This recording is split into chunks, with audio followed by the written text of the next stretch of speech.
So let's start with the proactive processes. The first area I need to pay attention to is the challenges female workers face in the workplace.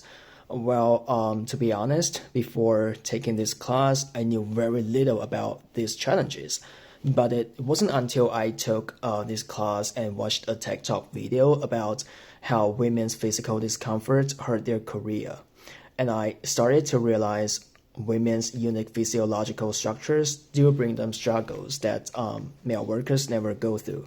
For example, like the speaker in the video mentioned that how the pain caused by physical discomfort forces women to give up promotion opportunities.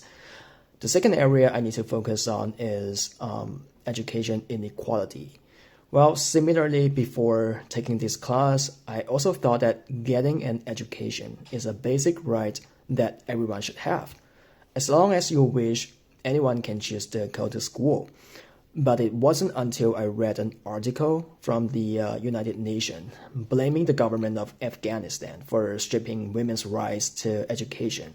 Then I started to realize there are such brutal practices still existing somewhere. That made me start paying attention to Afghan women who have immigrated to Canada and even the whole immigrant community.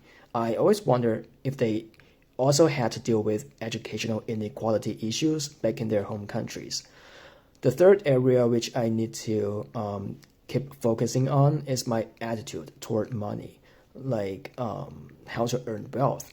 There's an old Chinese saying, a gentleman loves money, but he gets it the right way.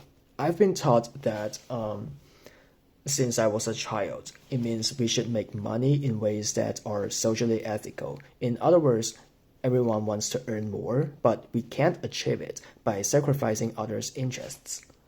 Here are the actions I'm gonna take. For the challenges women face at work, I'll have more conversations with more female workers, like my wife and her boss, to hear from their side what changes they wish for to each those struggles. Stuff like having painkillers in the workplace or setting up a female only office where the temperature can be adjusted just right. Here's the detailed smart action plan I've got for them in the following 6 months. The specific action is to optimize office environment. We can send out an anonymous survey to ask female workers how satisfied they are with the current office setup and what changes they wish to make. Then once we've made those changes, like 6 months later, we'll do another anonymous survey again to check how things are going. The company doesn't have to spend a lot of money on upgrading facilities. They only need to make simple changes to the office layout, like set up a female-only office and within the budget, stop painkillers or offer hot tea or coffee during office hours. These small changes can make a huge difference for female workers. They'll feel more comfortable in the office with those little changes. Here's how it goes. For the first month, we're gonna send out the first anonymous survey and check with the financial department to see if the plan is doable. For the second month, we're gonna wrap up all the feedback gathered from employees and start making those small changes step by step. By the third month, the changes will be done and the ladies can start using the newly designed office. In the 6 month, we're gonna run the anonymous survey again to see if their satisfaction levels have been improved. For the education inequality issue, I'll be engaging in more activities helping nonprofit organizations that help new immigrants like Success and ISS of BC. Well, interacting with new immigrants from Afghanistan will help me gain a better understanding of education inequality issues in their home country. For my attitude toward wealth, I'll be proactively learning about business ethics and laws, like attending industry seminars to have a better understanding of the boundaries between what's legal and what's right.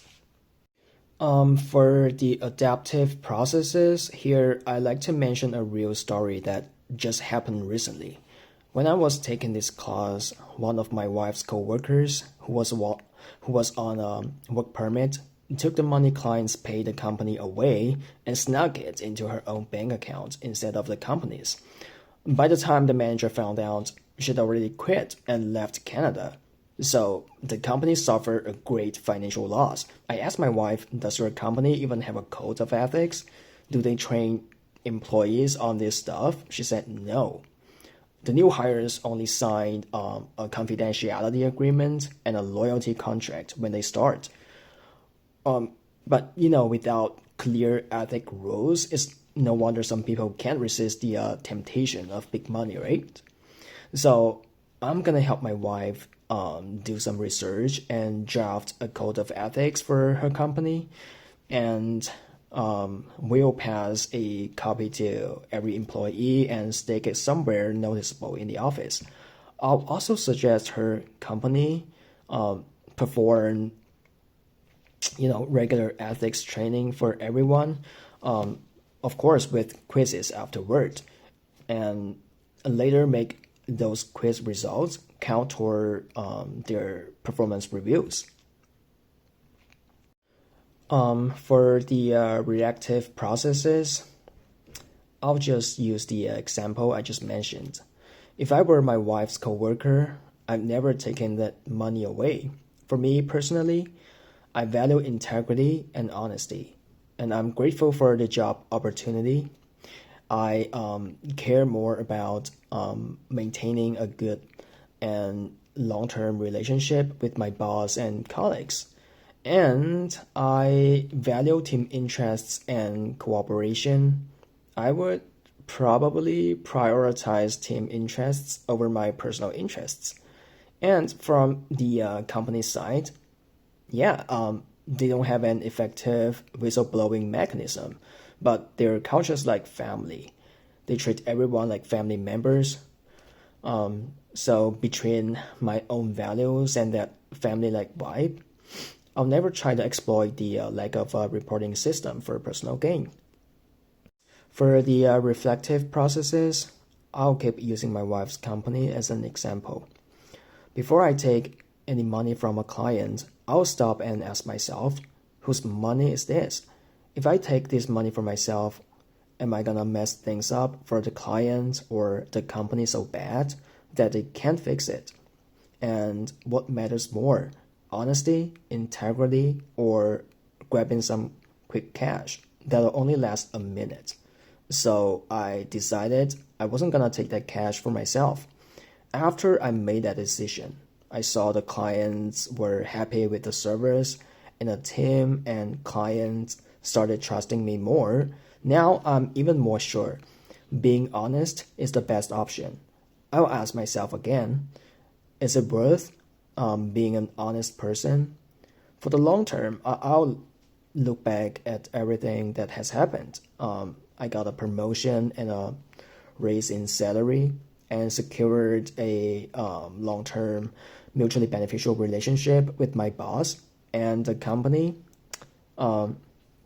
It ended up growing like a monster.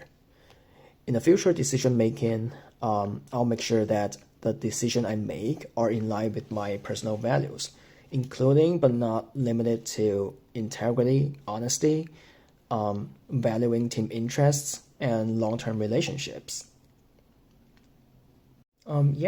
That's the end of my presentation. Thank you so much for listening.